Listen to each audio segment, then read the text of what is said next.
Hello दोस्तों, नमस्कार। मैं हूं यशवंत दामले और आप देख रहे हैं यशमनी विज्ञान चैनल। यशमनी विज्ञान चैनल में आपका स्वागत है। आज के वीडियो में हम सीखेंगे गुणोत्तर अनुपात का नियम। पिछले वीडियो में हम सीख चुके हैं रासायनिक संयोग के नियम के अंतर्गत सबसे पहले द्रव्यमान संरक्षण के नियम और इसके बाद स्थिर अनुपात का नियम, जिसे कि निश्चित संघटन का नियम भी कहा जाता है। इन दोनों वीडियो का लिंक मैं आपको डिस्क्रिप्शन में दे दूंगा, आप वहां से भी देख सकते हैं और आई बटन पे भी मैं इन्हें दे दूंगा, तो यहाँ से आई बटन से भी आप इन्हें देख सकते हैं। तो चलिए शुरू करते हैं।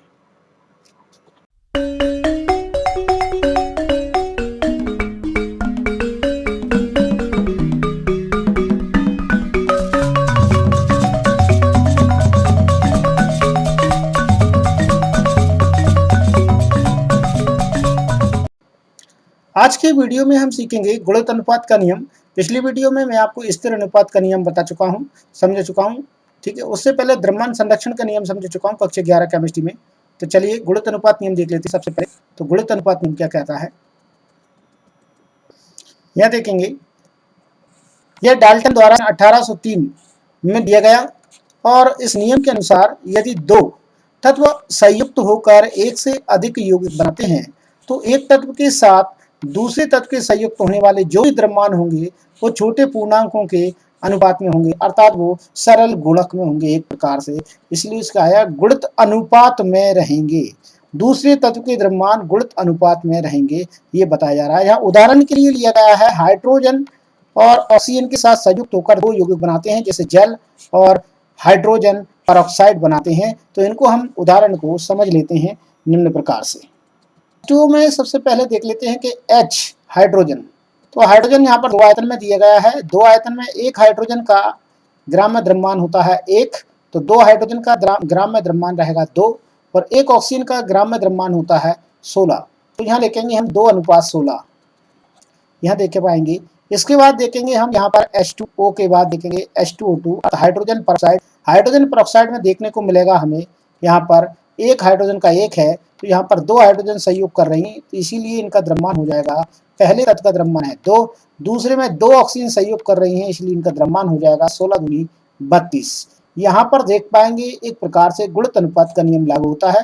छोटे द्रव्यमान वाले तत्व, जो दूसरा तत्व उसके छोटे द्रव्यमान का पूर्णांक और वो भी अनुपात में है, गुणित अनुपात में है ये द्रव्यमान, ठीक ना। जिसे हम कह रहे हैं दूसरे तत्व का जो द्रव्यमान है वह वास्तव में गुणित अनुपात में चलता है। ठीक, इस प्रकार से हमें यहाँ देखने को मिलता है। इसी प्रकार हम यहाँ पर दूसरा एग्जाम्पल देखने का प्रयास करेंगे। एक और मैं एग्जाम्पल आपको बता रहा हूँ। उदाहरण के तौर पर एक कार्बन मोनोऑक्साइड का उदाहरण लेंगे और दूसरा हम लेंगे कार्बन डाइऑक्साइड का उदाहरण। कार्बन मोनोऑक्साइड पर विचार करते हैं। पहले कार्बन मोनोऑक्साइड का यहाँ पर देखते हैं। कार्बन का परमाणु भार होता है 12 और ऑक्सीजन का परमाणु भार है यहाँ पर 16। तो ये 12:16 में सहयोग कर रहे हैं। ठीक, यहाँ पर देख रहे हैं।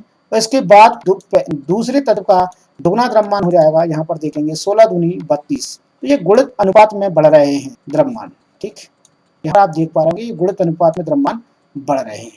ठीक, इसके बाद हम आगे और उदाहरण देखेंगे जो कि नाइट्रोजन ऑक्साइड के उदाहरण होंगे, वो उदाहरण भी मैं आपको बता रहा हूँ। ठीक, इसके बाद चौथा यौगिक में इसका लेने वाला हूँ डाइनाइट्रो टेट्राऑक्साइड। बहुत सरल है, कठिन नहीं है। इसके बाद लूंगा मैं डाइऑक्साइड। इन पांचों में हम अध्ययन करेंगे। सबसे पहले नाइट्रस ऑक्साइड का देख लेते हैं। इसमें दो नाइट्रोजन सहयोग कर रही हैं एक ऑक्सीजन के साथ में, तो दो नाइट्रोजन अर्थात एक नाइट्रोजन का होता है 14 परमाणु भार, तो दो नाइट्रोजन का परमाणु भार हो जाएगा यहाँ 28। ठीक, और एक ऑक्सीजन का होता है 16, अभी हमने देखा था पिछले उदाहरण में, यहाँ पर हमने लिख दिया। इसके बाद दो नाइट्रोजन यहाँ दूसरे यौगिक में भी सहयोग कर रही हैं, तो इनका भी परमाणु भार 28 ही रहेगा। ठीक, ये 28 है, और दो ऑक्सीजन सहयोग कर रही हैं, तो इनका जो परमाणु भार रहेगा वो 32 रहेगा। ये गुणित अनुपात में बढ़ेगा। ठीक ना, ये हमें ध्यान रखना। तीसरा यौगिक देखते हैं डाइनाइट्रो ट्राइऑक्साइड। यह देखते हैं 28 नाइट्रोजन का है और ऑक्सीजन 3 हो गई हैं, तो यहाँ इसमें 16 प्लस हो जाएगा, तो ये हो जाएगा 16 48। गुणित अनुपात में बढ़ रहे हैं। चौथा युग देखते हैं डाइनाइट्रो टेट्राऑक्साइड है, तो यहाँ पर अपन लिखते हैं सबसे पहले ऑक्सीजन वो नाइट्रोजन का, तो नाइट्रोजन यहाँ पर 2 है, तो 28। इसके बाद यहाँ पर देखेंगे 4 ऑक्सीजन है, 16 48 के बाद यहाँ देखेंगे 16 चौको 64, यहाँ पर ऑक्सीजन का द्रव्यमान हो जाएगा। फिर यहाँ देखेंगे पांचवा यौगिक, तो यहाँ पर पांचवें यौगिक में नाइट्रोजन 2 है, तो यहाँ पर 2 नाइट्रोजन के लिए मैं लिखूंगा 28, ठीक। और यहाँ पर 5 ऑक्सीजन हैं, 16 पंजे 80 में यहाँ पर लूंगा 80। आप यहाँ सीधे सीधे देख पाएंगे 16 का अंतर आ रहा है, सरल अनुपात में ये बढ़ गए हैं, ठीक है। यहाँ पर देखिए, ये देखेंगे तो इसमें भी बढ़ा है, यहाँ से देखेंगे इसमें भी बढ़ा, गुणित अनुपात में वृद्धि होगी, इसलिए इसे गुणित अनुपात का नियम कहा जाता है। यदि इस नियम को समझने में आपको कहीं प्रॉब्लम आए तो आप मुझे कमेंट्स बॉक्स में लिख सकते हैं, मैं आपको फिर से इसे बताने की कोशिश करूंगा, आपकी प्रॉब्लम्स दूर करने की कोशिश करूंगा। और ये गुणित अनुपात का नियम है, क्योंकि मोस्ट क्वेश्चन के नाम से परीक्षा में चलता है, जो कि आज हमने पढ़ा है। वीडियो अच्छा लगता है तो आप लाइक कीजिए, दोस्तों के साथ में शेयर कीजिए, और यदि आप मेरे चैनल पर नए हैं तो बने रहिए और मेरे चैनल को सब्सक्राइब कर लीजिए। आपको आगे इसी क्रम में वीडियो मिलेंगे कक्षा 11 के, अब 11th क्लास में, और यहाँ केमिस्ट्री विषय से इसकी वीडियो आपको मिलेंगी, ठीक।